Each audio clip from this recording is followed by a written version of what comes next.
अगर आप 10 लाख करोड़ रुपया, उसमें कितना शून्य है वो भी मुझे पता नहीं सर, 10 लाख करोड़ रुपया अगर आप बैंक करते हैं, और फिर वो लेगेसी का इशू मत उठाइए कराड़ साहब, फिर बोलेंगे ये आपका लेगेसी इशू है। These are not legacy issues, आप ठीक कर सकते थे आज, तो ये लेगेसी इश्यूज में मत फंसाइए हमको।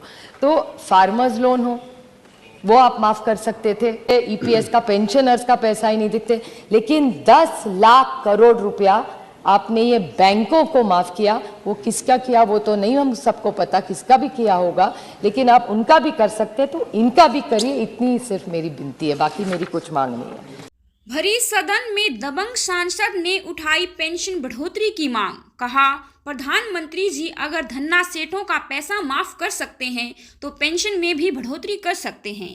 दोस्तों नमस्कार, स्वागत करते हैं आपका एक बार फिर से हमारे यूट्यूब चैनल पर। दोस्तों, न्यूनतम पेंशन को 1000 रुपये से बढ़ाकर 9000 रुपये प्रति महीना करने, साथ ही में महंगाई भत्ते को एडअप करने, पेंशनर्स और उनके परिवारजनों को मुफ्त मेडिकल सुविधाएं देने के लिए यहां पर लगातार राज्यसभा और लोकसभा में माननीय सांसदों के द्वारा पेंशन धारकों की पेंशन बढ़ोतरी की मांग लगातार उठाई जा रही है। जहां एक ओर पेंशन धारक लगातार मांग कर रहे हैं कि उनकी पेंशन में बढ़ोतरी की जाए, धरना प्रदर्शन कर रहे हैं, अनशन कर रहे हैं, तो वहीं दूसरी ओर माननीय सांसद पेंशन धारकों की पेंशन की मांग को लोकसभा और राज्यसभा में सरकार के सामने पेश कर रहे हैं। इसी बीच एक और दबंग महिला सांसद भी पेंशन धारकों की आवाज बनकर सामने आई। जी हाँ दोस्तों, वो और कोई नहीं बल्कि दबंग महिला सांसद सुप्रिया सुले जी हैं, जो कि हमेशा से ही पेंशन धारकों की मांग को सरकार के सामने लेकर आती रही हैं। एक बार फिर से उन्होंने पेंशन धारकों की पेंशन बढ़ोतरी की मांग को सदन के अंदर प्रस्तुत किया। क्या कहा उन्होंने, एक बार उनका ये भाषण सुनी। काफ़ी लोगों ने, इम्तियाज़ भाई ने अभी ईपीएस के बारे में बहुत अच्छा उन्होंने मुद्दा उठाया, लेकिन उसको मैं थोड़ा सा ऐड करना चाहूँगी कि पिछले हफ्ते एक न्यूज़पेपर में, वर्तमान पत्र में एक न्यूज़ आई थी सर कि non performing NPA 10 lakh crore 10 lakh कोटी रुपयाचे बैंकों का उन्हें कर्ज ऋण माफ़ कर दिया, ऐसा पेपर में आया था। I am not a finance expert, मैं जो पेपर में पढ़ती हूँ समझ लेती हूँ कि सच है।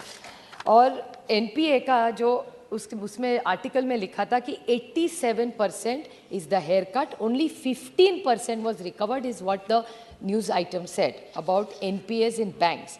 अब आप सोचिए सर, इम्तियाज़ भाई कह रहे थे कि पेंशन का पैसा दिया जाए किसी महिलाओं को, इंश्योरेंस के बारे में हर किसान बोलते हैं कि फसल बीमा योजना में पैसा दिया जाए, किसानों का सुसाइड के बारे में भी अभी इम्तियाज़ भाई बोल रहे थे, किसानों की आत्महत्या हो रही है। अगर आप 10 लाख करोड़ रुपया, उसमें कितना शून्य है वो भी मुझे पता नहीं सर, 10 लाख करोड़ रुपया अगर आप बैंक करते हैं, और फिर वो लेगेसी का इशू मत उठाइए कराड़ साहब, फिर बोलेंगे ये आपका लेगेसी इशू है। लेगेसी अभी 8 साल आपकी सरकार होगी, these are not legacy issues, आप ठीक कर सकते थे। 8 साल बहुत टाइम होता है ठीक करने के लिए इकोनॉमी, तो ये लेगेसी इश्यूज में मत फंसाइए हमको।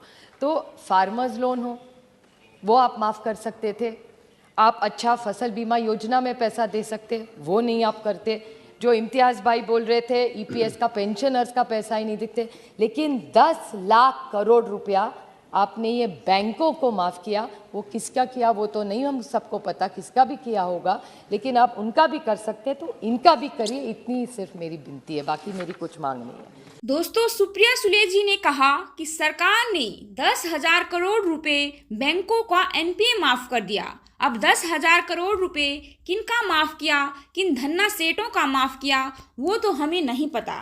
गौरतलब है दोस्तों कि न्यू मोदी और विजय माल्या जैसे लोग बैंकों से मोटा पैसा लोन लेकर विदेश भाग गए और सरकार उनकी कर्ज माफी में लगी हुई है। और यहाँ पर बात करें अगर हम देश के बुजुर्ग पेंशन धारक, जो कि संसद में दिए गए डेटा के अनुसार मात्र 250 रुपये से 1000 रुपये तक पेंशन पा रहे हैं। ऐसे महंगाई के दौर में जहां 10,000 रुपये पेंशन से भी काम नहीं चलता, वहां लोगों को, बूढ़े बुजुर्ग को 250 रुपये पेंशन में अपना गुजर बसर करना पड़ रहा है। ये उनके लिए कितना दर्दनाक है, कितना कष्टदायक है, आप समझ ही सकते हैं। ऐसे में समय की मांग को ध्यान में रखते हुए हमारे बुजुर्ग पेंशन धारकों को उनका हक, उनकी पेंशन दी जाए। कम से कम 9,000 रुपये प्रति महीना तक उनकी पेंशन को बढ़ाया जाए। साथ ही में उनको महंगाई भत्ता भी दिया जाए।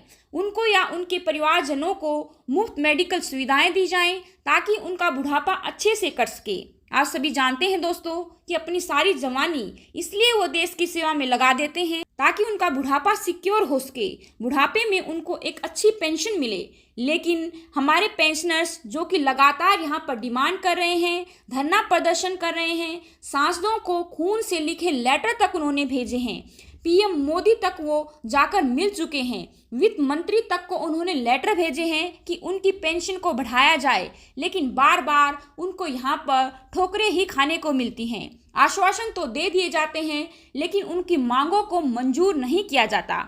सुप्रीम कोर्ट का फैसला आने के बावजूद भी सरकार टस से मस होने का नाम नहीं ले रही है। उनके मुद्दे को ज्यों का तो लटका कर रखा है। बढ़ती उम्र के साथ काफ़ी सारी समस्याएं, परेशानियों का सामना उनको करना पड़ता है। कई हमारे पेंशन धारक तो पेंशन की बढ़ोतरी का इंतजार करते करते भगवान को प्यारे हो गए, लेकिन अभी तक उनकी समस्या का कोई भी समाधान नहीं निकला। तो दोस्तों, ऐसे में हमारे माननीय सांसद जो कि लगातार पेंशन धारकों की पेंशन बढ़ोतरी की मांग को सरकार के सामने पेश कर रहे हैं, हम तहे दिल से धन्यवाद करते हैं ऐसे सांसदों का, ऐसे विधायकों का जो कि हमारे पेंशन धारकों की पेंशन की मांग को लगातार उठा रहे हैं। माननीय सांसद सुप्रिया सुले जी का तहे दिल से धन्यवाद कि उन्होंने हमारे पेंशन धारकों की आवाज़ को सदन के अंदर पेश किया, हमारी पेंशन बढ़ोतरी की मांग को वो सरकार के सामने लेकर आई। अगर आप भी सहमत हैं उनकी मांगों से तो कमेंट सेक्शन में उनके सपोर्ट में एक थैंक्स जरूर लिखें दोस्तों, और वीडियो को ज़्यादा से ज़्यादा शेयर करें ताकि ये मांग सरकार के सामने जल्द से जल्द पहुंचे और हमारे पेंशन धारकों को उनका हक जल्द से जल्द मिले। सांसद सुप्रिया सुले जी की बातों से आप कितना समर्थन रखते हैं कमेंट सेक्शन में कमेंट कर हमें अपनी राय जरूर दें, और चैनल को सब्सक्राइब कर बेल आइकन को प्रेस करना ना भूलें ताकि जो भी नया अपडेट आए हम आपको उससे तुरंत अवगत करा सकें। आज की वीडियो में बस इतना ही। जल्द ही हाजिर होंगे एक नई वीडियो के साथ। तब तक के लिए बने रहें हमारे साथ। धन्यवाद। जय हिंद, जय भारत।